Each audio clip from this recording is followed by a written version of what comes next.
Hello, STEM Socialites. I'm Nancy Scales Coddington, and I have a special treat for you. You might call it a cosmic out of this world STEM celebrity. Have you ever looked up at the night sky and just dreamed of wearing it, wrapping yourself in just the sparkliness of all the beautiful stars and the colors?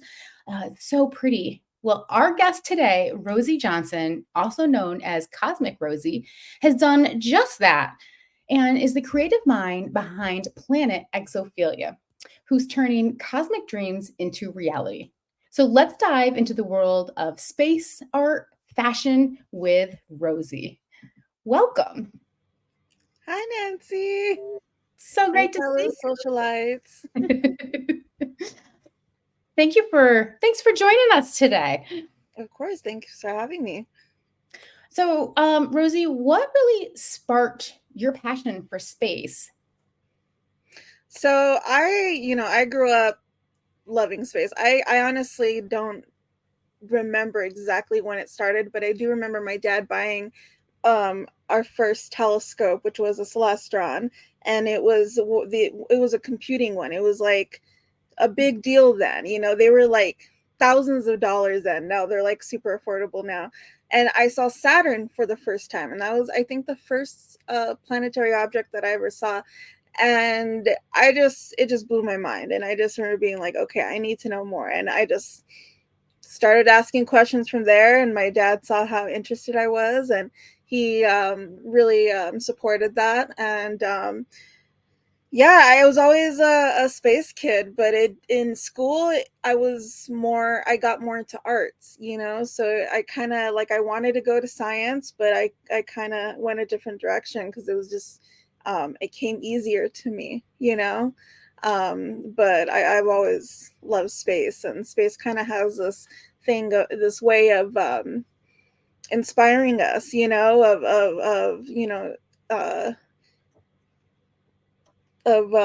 this like positive, kind of, it gives us hope. So that always stuck with me. It's amazing when you like see a planet like Saturn in a telescope because when you look at that right with your naked eye, it's just light that you're seeing. You're like, sure, that's a planet. Right, and that's exactly, I was just like, okay, that's a planet, when you're shown in the sky with like, just looking up with your naked eye, but looking at it and then seeing the rings, I think that was seeing the rings and the distinct color and having it look, when you look at Saturn, especially like in a really good telescope, it looks like a sticker, looks like a piece of clip art. Saturn is the most distinguished planet in our solar system, and when you look in the telescope, it's so surreal how real it looks, and how it looks just like the pictures in our textbooks and stuff. So I think that really blew my mind, and it just it became an addiction. I wanted to know more. Well, I It's can see how, I mean, Saturn is kind of like a planet that already has some fashion going on. It's got these beautiful rings, they're kind of like got the bangles, rings, yes, you're right. colors. It's definitely, it likes to make a statement for sure, likes to stand out, so I can relate to that. Agree. So you have a background in digital art and fashion photography. What Yes. made you decide to pursue career in the space industry? So yeah, I have a really interesting backstory, and I love to talk about it because there's not, in the space industry, you don't hear like, first thing I'll tell you when I meet you, I would quit a 15-year fashion photography career to join the space industry. And it usually gets people being like, what? Yeah. So right out of high school, right, I started at an art college, and I went for digital art. And I wanted to study everything. Photography was my main thing. I did photography all through high school. Um, and when I went to college, I pursued digital art because, Photoshop was just coming up. This is like a few years ago now. I'm with you. Okay, Um, spirit. yeah. So it wasn't as, easy as, it is now as far as digital art and marketing. It was a lot harder then, but so I did that. And I decided to change majors a couple times, and I ended up just doing digital art and then just overall fine art, because I really loved to build things and to make things. I was always making my own clothes all through high school. I would go to school with torn up clothes because I was like putting things together myself. Um, I always stood out in that way. But in college, I really like started building things, making things. I started making props, and the more I got into photography, the more those kind of joined. Right after high school, I started working as a music photographer. So I was doing concert photography. I was working with all the bands, all the local bands. I was doing like big festivals like Warped Tour and like metal festivals. And that got me into working in the tattoo industry, with tattoo magazines. And from there, I worked basically with every major tattoo magazine in the industry. And from Wow. there, I started working with models and with fashion brands, and primarily alternative, punk and like kind of really avant-garde kind of brands. So it kind of created this like subculture of the fashion industry, where it was like this kind of alternative fashion thing. And it just kind of blew up from there. So for about 10 to 12 years, I was doing that. And from by then, my after graduating college, I was already building full sets from the ceiling to the floor. I was building costumes, I was building headpieces. I had taken classes to do special effects makeup, and I was doing everything from hair, makeup, to set building, to styling and fashion design.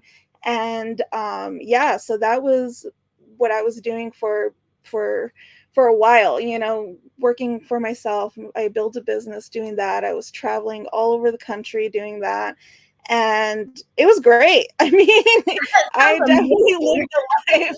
I've been published all over the world in magazines. It's kind of, Wow. this whole other lifetime that I lived, but it was a lot hard. It felt like a lot hard. It was a lot harder for me than it should have been. I struggled a lot. It's a very competitive industry. It's a very saturated industry. And I still never felt like I had my place, or like I was doing exactly what I should be doing. The more that time went on, I started developing my own style. And my own style always had some sort of cosmic element to it.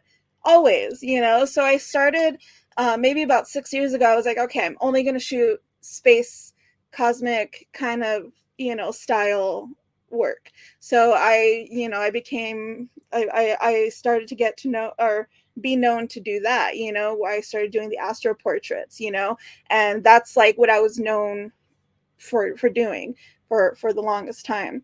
And as I started doing that more and more, I started meeting more people in the industry. I started going to more space events and just kind of like dipping my toes in a little bit, rekindling my love for the space industry, that I kind of lost all those years, doing the fashion thing. And I started attending NASA social events. And then in 2015, after my first NASA social event where I met other creatives in the industry, I was like mind blown. I was like, oh my God, there's artists in the space industry. What? um, yeah, so that kind of like, I was like, okay, let me try to figure out how I can make my way into this industry, use the skills I have now, however way I can do that. And one of those skills was telescope operating. Since my dad had bought me a telescope really young, I had always known how to operate a telescope. I always had a telescope. And I don't know if people know this, but a telescope is very, very similar to a camera, so it just came really easy for me. Yeah, I So never thought about that connection, but it is, right? With all the lenses and everything. right. So I actually got a job in 2015 at a local astronomy themed bar. It's called Sky Bar, and it's the only solar powered astronomy themed bar in the universe. And I started working there doing star parties, hosting my own star parties. And I did that for 6 years. and I developed in a whole astronomy program there where I was hosting space events. We had solar system ambassadors come. We were doing parties, space parties, and I was there 6 nights a week with the telescope, just showing the public everything in the sky. I live in Tucson, so Tucson. I don't know if you know this, but Tucson is the astronomy capital of the country, and it's part of our culture here. Just we're in a dark city where we from where I live, and I live in central area, it's only about 10 minutes to where I can see the Milky Way. I mean, I could probably see it in my backyard some nights, but like where this bar is, it's right in the middle of downtown, and it's still dark enough that I can still show planets and nebula and all these other objects. So That's we so cool. yeah, so I did that for a few years, and doing that I just kept meeting people. I kept meeting people. I got into doing the social media for that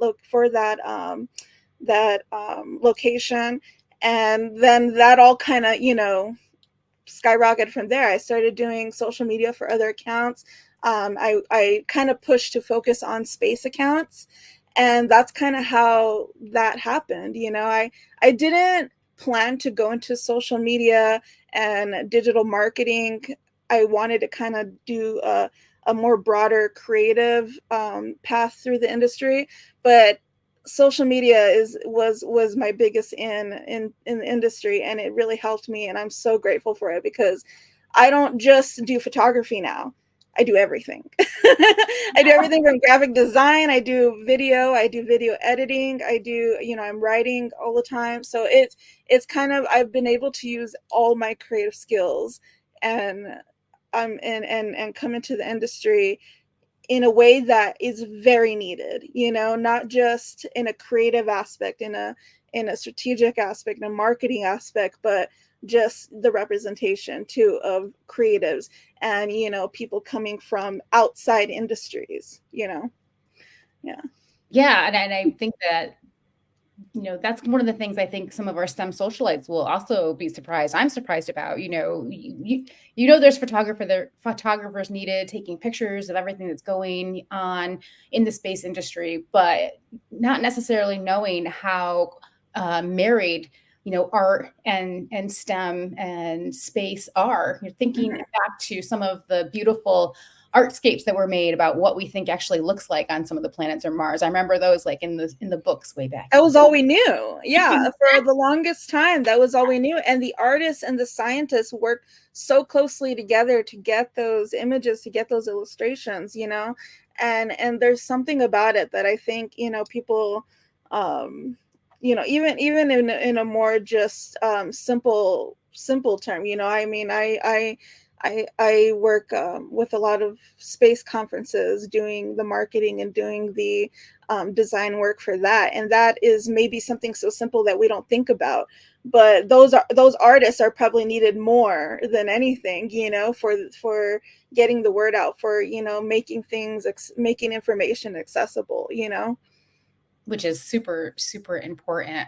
This is Yeah. really exciting. I love how your path has brought you here today with us. I mean, I love it too. I'm telling you, that I never thought, it's been 4 years since I decided to quit that. And, there was a point where I was getting work and I was getting noticed, but I was still doing the photography. I was still traveling, doing that. I was still booking work, but it wasn't related to anything that I wanted to do. So there was a point 4 years ago that I was like, okay. And of course, it happened during the pandemic. 2020 was a change for everyone. And that was the year that I was like, this is my chance.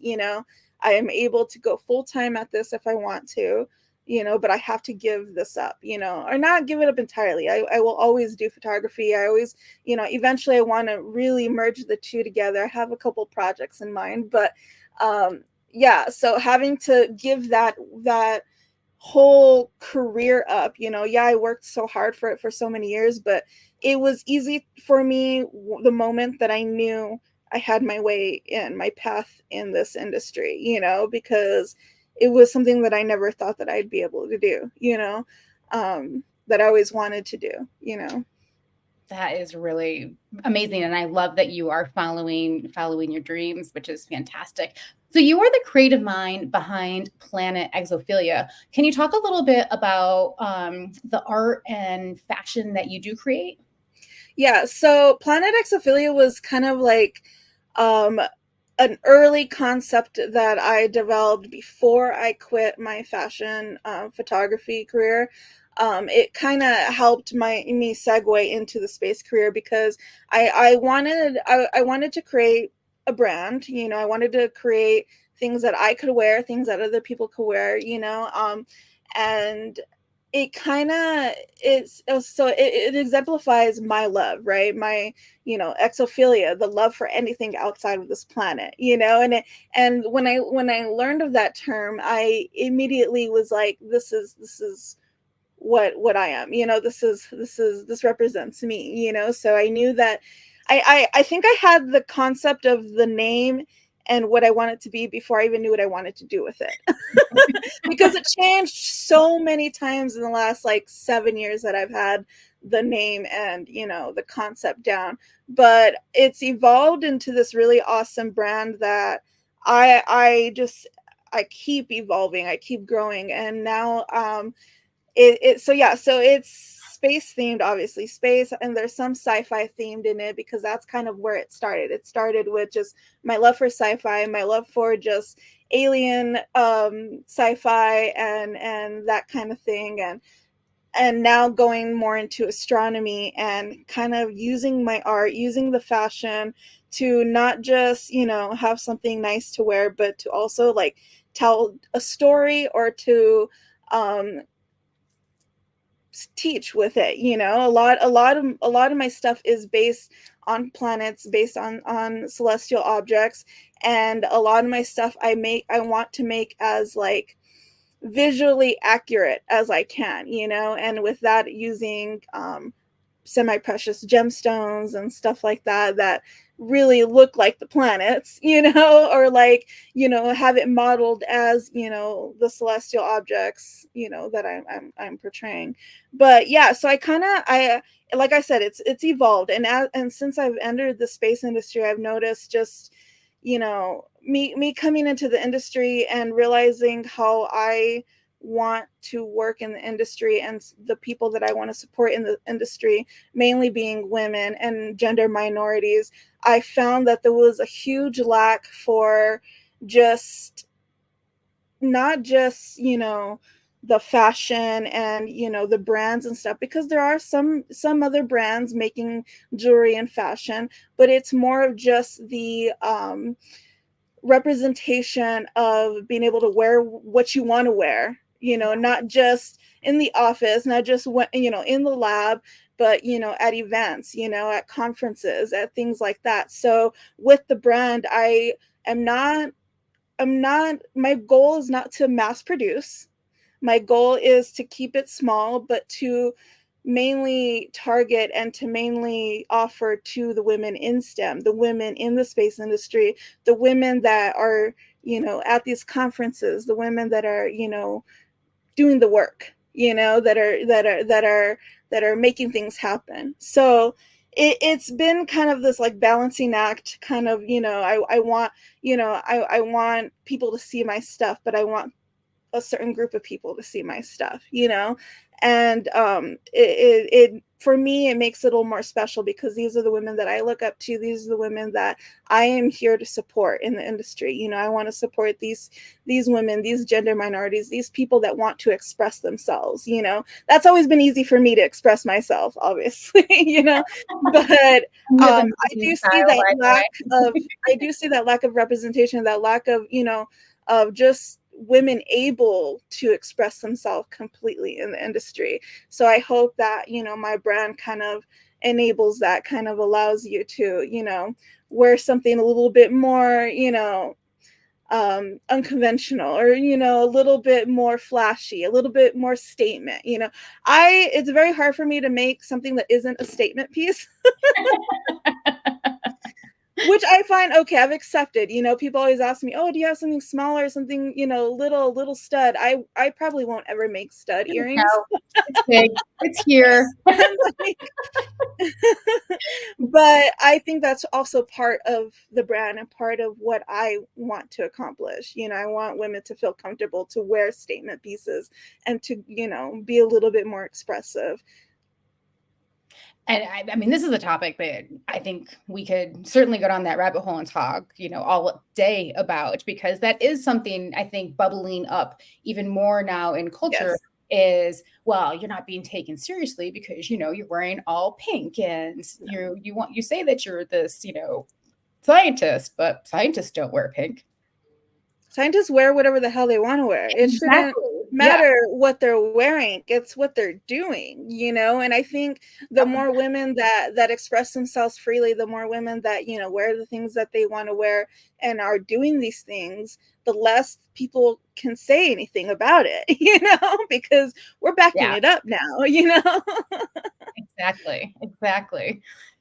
So kind of segueing into, there is a little celestial event happening here in a couple of weeks, the There is. total solar eclipse, which is coming up on April 8th. And this occurs when the moon is going to be covering the sun for a brief period during that totality, but transforming day into twilight-like darkness or total darkness, depending on where you are. The path of totality, where viewers can experience that complete darkness, stretches across the US. And this is why this is such a big thing right now. Everybody's talking about this. From Texas to Maine, you could be in the path of totality. And that's not going to happen again, I think, until, is it 2044 or something? Yeah, Something like like about that. 40 years, I think. Or Yeah, was it 20 or 40 years? I 20 think. years. Yeah, yeah, yeah, yeah. You're right. So, Rosie, you have taken this exciting historical moment and created some special designs. Can you talk about these designs and how you're capturing the essence of the eclipse? Yes. So, like I said, I want to use my designs to not just, I want you to be able to point at your necklace and say, this is the eclipse. This is the formation of the planets. That's the sun, that's the moon, and that's the earth. And it's just like, I mean, I would never think to put this color combo together, but it's beautiful. And I really wish the camera could see better. So I source all of my stones at the Tucson Gem Show, which is the world's largest gem show. And I spend weeks meticulously picking out these stones to make sure that they look like the planets. The stone of the sun is a yellow jade that has these really amazing detailed spots that look like sunspots from when you look at the sun through the telescope. And it makes me want to cry just thinking of how beautiful it is, something that came from our planet that is representing a celestial object. And the earth is chrysocolla, which is a really rich blue and green stone. Again, just mind blowing at how beautiful it looks, and it just represents earth so amazing. So that's the necklace, which what I'm wearing right now, and there's also Love a that. bracelet that I'm wearing too. Matching bracelets. Matching bracelet. This is a lunar eclipse bracelet that I also I have. love that bracelet. I've Yeah. been eyeing it in your shop. And the stone is a tiger's eye. It's a silver tiger's eye, which I really love because like in the light it reminded me of the phases of the moon Oh yeah. switching. Yeah. So yeah, so that kind of, again, I'm telling you, every part of most of my jewelry represents something. So these are the earrings. These are probably my favorite earrings. And again, here is a visual representation of the eclipse, the sun and the moon and the earth. And the gold is the gold ring, the gold glow that you'll see of the edge of the Corona. sun when the moon is moving past the sun.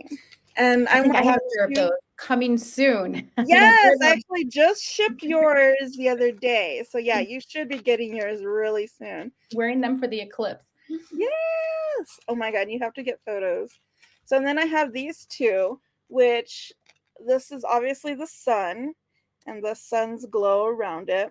And this is the eclipse sun. So you see the Oh, stone cool. in the middle, that is rainbow obsidian, which represents the moon, and the silver represents the corona, the that white light that we're gonna see around it, you know. So you got the silver and the gold version, and then I also have a version, an asymmetrical version, where you get one gold sun and then one eclipse sun. Oh, that's really cool. Yeah, I thought, like, for me, I kind of like to do asymmetrical sometimes Yeah. and have, like, you know. So, and then this one is a really special pair. I These beads are hand engraved, and I only have a couple of these because of how just beautifully and like unique these beads are. I don't know if we can see it there, but I'll Gold show you. I'll being send on you the a picture. moon. Yeah, I'll send you a picture. But they're double-sided beads that have the sun and the moon on them, and they Love have like this classic, like a trip to the moon classic movie vibe to it. So can you tell our STEMistas how they can get their hands on some of this celestial booty? Yeah, so you could go to my website, exophilia.com. Wonderful. Thank you. I love how intentional you are with finding the stones. And one of the things I loved watching on your social was you going to the Tucson Gems uh, The Gem Show. gem show Yeah. and just walking through and finding all of these amazing, beautiful stones, but they totally capture the planets, just like you're saying. It's amazing the colors, and well, you have one that looks like Saturn with the rings. It's stunning. You Yeah. have such a great eye for this. Yeah, I had this year I had a little cheat sheet where I had the list of the planets, but I also had a photo. But yeah, so I'll use those images from NASA and I have them on a little cheat sheet, and I'll sit there and I'll make sure the stone looks as close as I can get to that planet. And it's really amazing. Every planet I've been able to find something so incredibly close. And again, these are all stones that are all coming from our planet, you know. These are and it's amazing to see it represented as something so far away from us, you know, something so much bigger than us, you know. It really is. It really is. I encourage everybody to go over to your website and check out all of the amazing pieces that you have, especially for the eclipse. Though, can you tell me how you are preparing for the eclipse? Oh my god, my plans have changed so many times. But I will be in Texas, and as of right now I am going to Dallas. It ended up being the easiest option, but I definitely recommend everyone to, if you are not in the middle of totality, in the path of totality, drive, fly. It's going to be worth it. It's going to be worth the money. It's going to be worth taking time off work. I know it's a Monday, but yeah, I'll be in Dallas. I'm actually going to be in Dallas with some of the Space Gala girls. And so I don't know what we're doing. Honestly, I told them, I'm like, you guys pick where we go. I know I'll be under totality. So I don't want to stress about where we're going, because literally you can just go outside. As long as you have a view of the sun, Mhm. you're good. You're good. We don't have to plan, you know, to be at any fancy type events or places. You wanna make sure that you're somewhere comfortable, that you're somewhere that you can just relax and look up. And that is my biggest goal, is to make sure I'm somewhere that I'm comfortable, that I can relax and just enjoy it. You know, I'll have my tripod because I gotta take photos. I can't.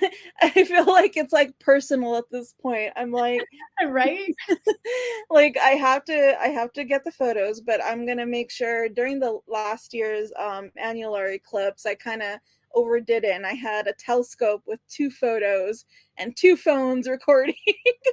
And I'm doing one camera this time, but I'm gonna make sure that I get it good, you know. So yeah, Well, that's gonna be it really should be fun. exciting.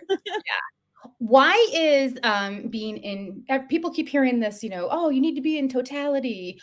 Why? Why are people going places to be in totality?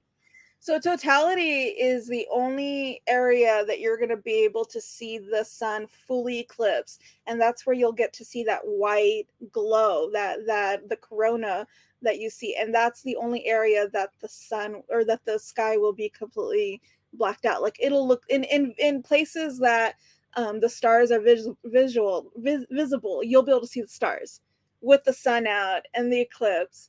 So that I'm like, I've never seen an eclipse in this way before, or a total eclipse. So that concept to me is just so wild. Like I almost can't even comprehend it.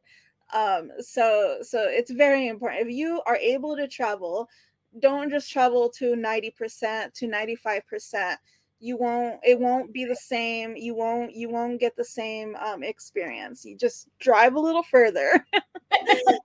Drive a little further, and it'll be worth it. It's going to be amazing. And this is the first year that it's over 4 minutes, I believe.